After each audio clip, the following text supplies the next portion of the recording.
नेता विपक्ष राहुल गांधी के ताजा बयान से चुनावी समर में जबरदस्त खलबली मच गई है।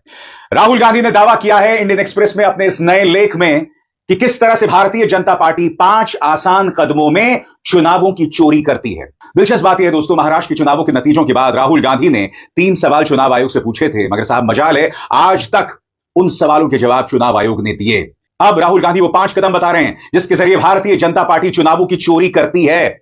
राहुल गांधी ने अपने ट्वीट में क्या लिखा है, इसके एक एक शब्द पर गौर किया जाए। राहुल कहते हैं, चुनाव की चोरी का पूरा खेल 2024 का महाराष्ट्र विधानसभा चुनाव लोकतंत्र में धांधली का ब्लूप्रिंट था। अपने आर्टिकल में मैंने विस्तार से बताया है कि कैसे यह साजिश स्टेप बाय स्टेप रची गई है और इसमें राहुल गांधी ने 5 आसान कदम बताए। वो कहते हैं, पहला कदम चुनाव आयोग की नियुक्ति करने वाले पैनल पर कब्जा। दूसरा कदम वोटर लिस्ट में फर्जी मतदाता जोड़े गए।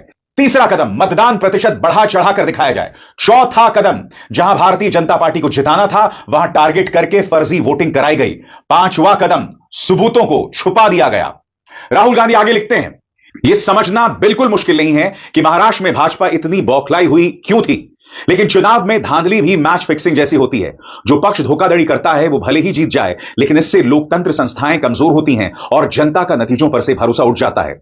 हर जिम्मेदार नागरिक को सबूतों को खुद देखना चाहिए, सच्चाई समझनी चाहिए और जवाब मांगने चाहिए, क्योंकि महाराष्ट्र की यह मैच फिक्सिंग अब बिहार में भी दोहराई जाएगी और फिर वहां भी जहां जहां बीजेपी हार रही होगी। मैच फिक्स किए गए चुनाव लोकतंत्र के लिए जहर है। दोस्तों याद कीजिएगा, इसी मंच पर मैंने आपके सामने कम से कम आधा दर्जन मिसालें दिखाई थी जहां कैमरे पर भारतीय जनता पार्टी समर्थक 5-5 बार वोट मांग रहे थे, अपने बच्चे के साथ भोपाल के एक पोलिंग बूथ में वोट डाल रहे थे। इसके अलावा एक व्यक्ति ने तो पूरे पोलिंग बूथ को ही हैक कर लिया था और वहां से फेसबुक लाइव कर रहा था।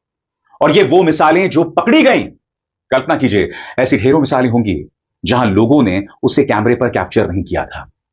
अंदाजा लगाया जा सकता है कि लोकतंत्र और चुनाव किस कदर इन दावों के बाद, उन सबूतों के बाद खोखले साबित हो रहे थे।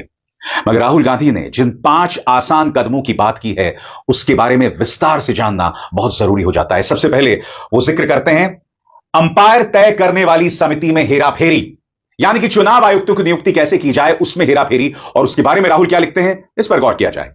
चुनाव आयुक्त अधिनियम 2023 के द्वारा यह सुनिश्चित किया गया कि चुनाव आयुक्त प्रभावी रूप से प्रधानमंत्री और गृह मंत्री द्वारा 2-1 के बहुमत से चुने जाएं, जिससे तीसरे सदस्य यानी विपक्ष के नेता के वोट को अप्रभावी किया जा सके। यानी जिन लोगों को चुनाव लड़ना है वही अंपायर भी तय कर रहे हैं। सबसे बड़ी बात तो यह कि भारत के मुख्य न्यायाधीश को हटाकर उनकी जगह चयन समिति में एक कैबिनेट मंत्री को लाने का फैसला गले से नहीं उतरता। इसके बाद दोस्तों राहुल गांधी दूसरे कदम की बात करते हैं, फर्जी मतदाताओं के साथ मतदाता सूची में वृद्धि। और इसके लिए राहुल गांधी कुछ आंकड़े पेश करते हैं जिस पर गौर किया जाए।